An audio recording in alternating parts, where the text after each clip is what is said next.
and we are talking about foundations, and this is again very important, and quality time, especially when it comes to ladies and men in the house. We really need to understand this and grasp this, is that for most ladies, quality time ranks high, either number one or number two in terms of their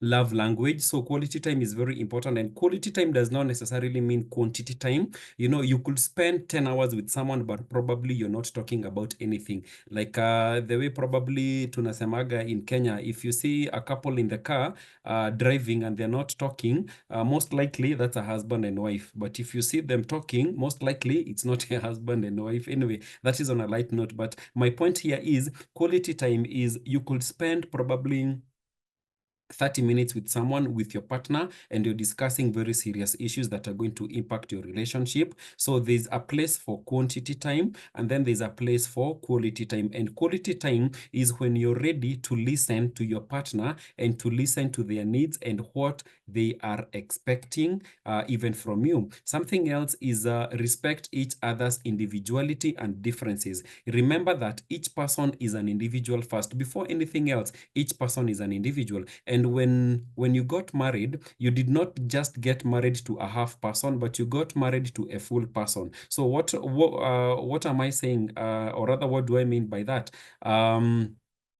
Your partner should be a complete individual. And one thing that I would want us to underline here is that do not necessarily get married or expect that your partner is going to complete you. Your partner does not complete you. Your partner should complement who you already are. So, and because you're already an individual, in the marriage relationship, it is very key and very important to understand that your partner is an independent individual and he or she is one, and then you are also one. The Bible says that 1 plus 1 in God's mathematics, it is 1. So it is not half plus half, it is 1 plus 1. So when it comes to to that aspect, what I usually encourage is encourage someone to be themselves.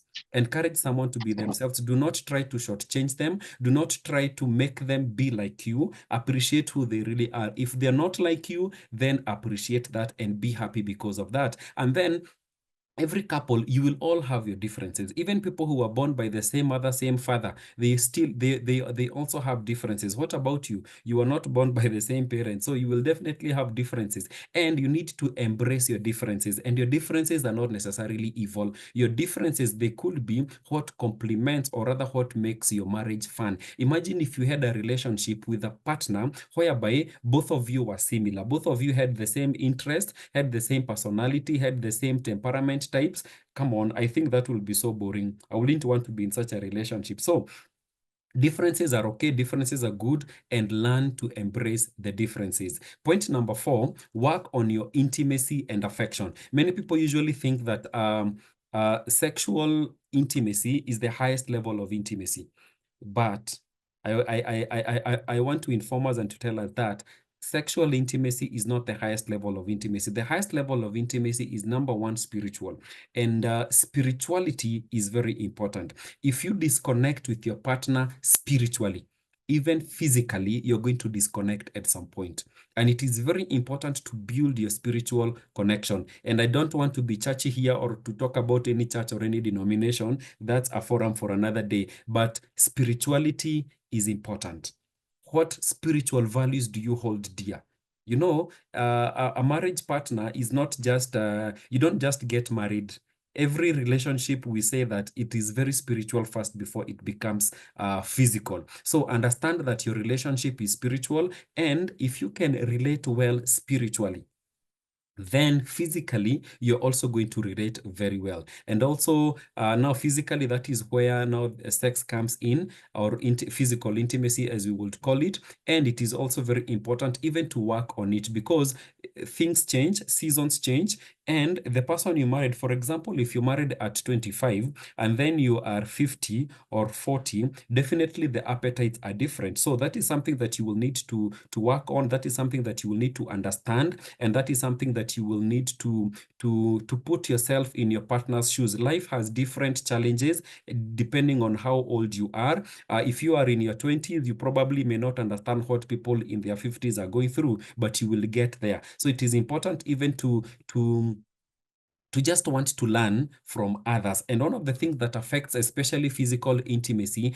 is when people now start aging and then they do not understand that they are aging and they expect to be behaving the way they were behaving when they were in their 20s or when they were in their teens. Bodies change. Biology changes, chemistry changes. So let us just understand that. And because we're just talking about foundations, I do not want to go so deep, but let us understand that when people change, if you love someone, it is important for you to understand their change and to help them in their changes. Many couples, especially in midlife, you find that couples do not support each other. They think that you're just being hard or you're just being cheeky or something like that, but probably there's something that is happening in their bodies that you need to understand. Do not just expect a 50-year-old to behave like a 25-year-old. No.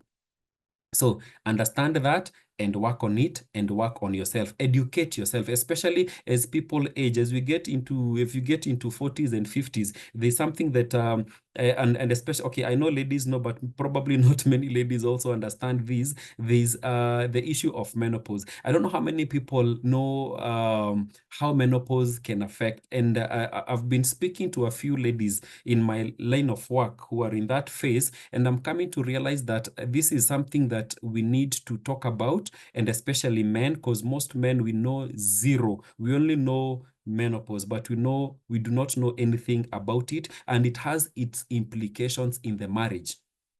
So what is it? Probably that is a story for another day. We could have a health specialist. I could invite a health specialist to come on board and just talk to us about menopause and midlife crisis from a health point of view, so that we can understand what is going on in the body. And sometimes I go to understand that someone feels like it is not their body anymore. And then if the husband is not understanding, then the husband will start going out and looking for another person, which is not ideal, which is not wrong. And many marriages are like kind of end at that particular point in time. Whereas if you could have spent time to work on yourself, to understand that your partner needs you and that partner is going through a difficult point in time and they do not also understand themselves, because when someone is getting into menopause, they have never been there before. So they also don't know what they're going through. It is like a young girl who's starting to get herpes. She does not understand what is happening. So same case with menopause. When it happens, when it hits you, it is a brand new thing and it needs to be understood. Something else, that another intimacy that we need to work on is intellectual intimacy. You know, intellectual intimacy is here, your head. And you need to come to a point whereby you can relate, you can reason, you can argue, not arguing in a bad way, but you can discuss things, you can discuss issues with your partner from an intellectual point of view. You know, it is wrong when, for example, a husband has something, maybe a business deal they want to talk about, but they cannot discuss it with their wife because they think their wives are dunderheads. But one thing I would want to mention at this particular point in time is that I'm going to quote a verse in the book of Proverbs, and it says that he who finds a wife finds a good thing and obtains favor from the Lord. Now, there's a very interesting aspect here that I would want us men to understand, that when you find a wife, you find a good thing. And that good thing, by finding it, you obtain favor. And sometimes you realize, not sometimes, all through, the favor that you get in your life, the favor that you attract in your life, it is closely tied to the good thing that you found. That is your wife. So you need to grow together. You need to work on those 3 levels of intimacies. Have a time that you can sit with your partner and talk about issues. Sometimes you could be going through a difficult season at work or in your business or in your career. And the solution is not necessarily maybe going to a professional consultant. The solution could be right in your home, could be right in your house. Understand and tap into your partner's intelligence. Do not just think that they're just speaking just like that. Understand your partner's intelligence, and that is going to help you a great deal.